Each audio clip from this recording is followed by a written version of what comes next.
पिता, पुत्र और पवित्र आत्मा के नाम पर आमीन।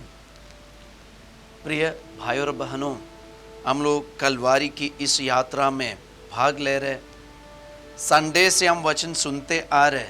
हमें पता है संडे के दिन यीशु बछड़े के ऊपर बैठकर यरूशलेम नगर में प्रवेश किया और सब कुछ देख लिया। मंदिर में क्या हो रहा है ये सब कुछ देखने के बाद यीशु वापस बेतानिया जा रहे और बेतानिया से दूसरे दिन मंडे के दिन सुबह यीशु वहाँ से आ रहे थे। तब यीशु को भूख लगी और यीशु ने देखा थोड़ी दूरी पे अंजीर का पेड़, वह पास जाने से यीशु को कुछ नहीं मिला तो यीशु ने वो अंजीर के पेड़ को अभिशाप दिया, श्राप दिया और वह जड़ से सूख रहे। तो ये सब कुछ हम देख रहे हैं। अभी उसके बाद यीशु मंदिर में प्रवेश किया।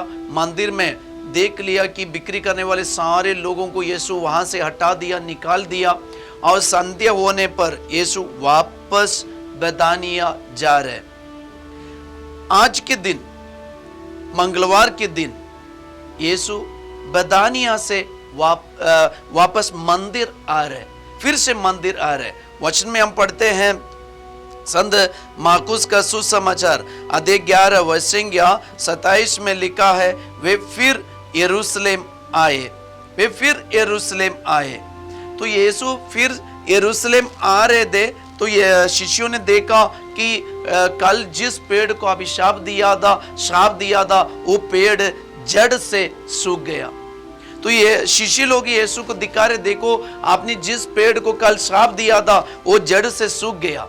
यीशु ने शिष्यों को बताया, यदि तुम विश्वास करोगे तो ये पहाड़ से यहाँ से उठकर समुद्र में गिर जा तो ऐसा ही होगा। तो विश्वास करो, प्रार्थना करो। यीशु शिष्यों को बता रहे प्रार्थना में, विश्वास में मजबूत रहने के लिए।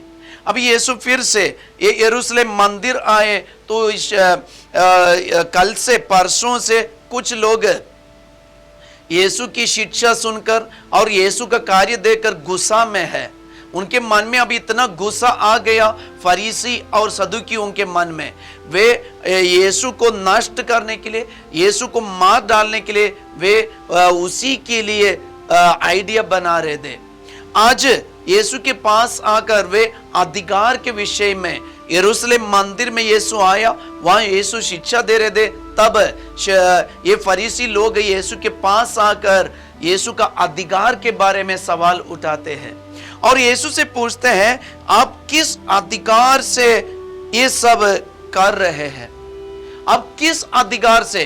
क्योंकि फरीसियों ने देखा वे बछड़े के ऊपर बैठकर राजाओं का राजा बोल के आ रहे और कल मंदिर में आके वे बिक्री करने वाले सारे लोगों को हटा दिया। तो उनके मन में एक गुस्सा, ये किस अधिकार से ये सब कर रहे? यीशु से पूछ रहे। तब यीशु उनको जवाब देने के बदले यीशु उनके सामने और एक सवाल रख रहे। यीशु ने कहा, मैं तुम्हें जवाब दूंगा, लेकिन पहले मैं तुम्हारे सामने एक सवाल रखना चाहता हूं, उसी का जवाब दीजिए। यीशु उनसे पूछा। सीधे जवाब देने के बदले यीशु उनका गुस्सा को और भी जोर कर रहे। यीशु ने उनसे कहा, संत मार्कुस का सुसमाचार अध्याय 11 वचन 30 में लिखा है, बताइए योहन का बपतिस्मा स्वर्ग का था अथवा मनुष्य का? यीशु उनको उनके सवाल के लिए उत्तर देने के बदले और एक प्रश्न उनके सामने रख रहे। ये बताइए कि योहन का बपतिस्मा कहां से था, या स्वर्ग का या ईश्वर का, मनुष्य का? वे उत्तर दे नहीं पा रहे, क्योंकि अगर वे बताए, ये जवाब दिए कि ईश्वर का है, तो यीशु उनसे पूछेगा कि ऐसा तो तुम क्यों विश्वास नहीं किया? अगर मनुष्य का है बोले तो तब भी प्रॉब्लम है, यही लोग फंस जाएंगे। क्यों? कारण क्या है? क्योंकि लोग योहन को एक नबी मानता था। तो देखना है, वे ऐसे जवाब दिया, हम नहीं जानते। तो यीशु भी उनको जवाब दिया, मैं भी ये कहना नहीं चाहता। तो लोगों का मतलब फरीसियों का, सदूकियों का गुस्सा को यीशु और भी जोर कर रहे। मैंने आपको पहले बताया था कि यीशु का मृत्यु और यीशु का एक क्रूस का दंड, ये पुराने विधान के हिसाब से हम देखें, ये एक बहुत बड़ा भविष्यवाणी है। मतलब पुराने विधान में जो कुछ कहा है वो ऐसे ही अभी यीशु के जीवन में पूरा हो रहा है। तो ये ईशो की योजना था, सब कुछ ईशो की योजना था। अभी इसके बाद भी हम देखते हैं, अभी यीशु मंदिर में आकर और भी लोगों को शिक्षा दे रहे।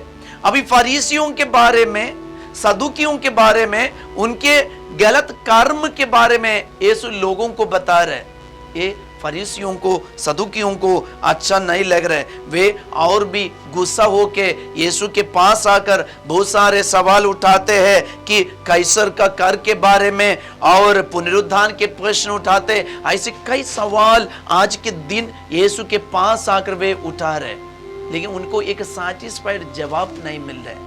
और यीशु ये जान पूछकर उनको ऐसे पलट कर जवाब देते हैं और उनके कर्म के बारे में दिखाते हैं कि फरीसी और सदुकियों से सावधान रहना, उनकी शास्त्रियों से सावधान रहना। तो प्रिय भाई और बहनों, आज यीशु लोगों के, मतलब यरूशलेम मंदिर के बारे में जो गलत चल रहे थे उसके बारे में बताया, और आज के दिन फरीसी लोग, शास्त्री लोग, पुरोहितगण जो कर रहे थे उनके विरुद्ध भी यीशु सब कुछ बता रहे लोगों से।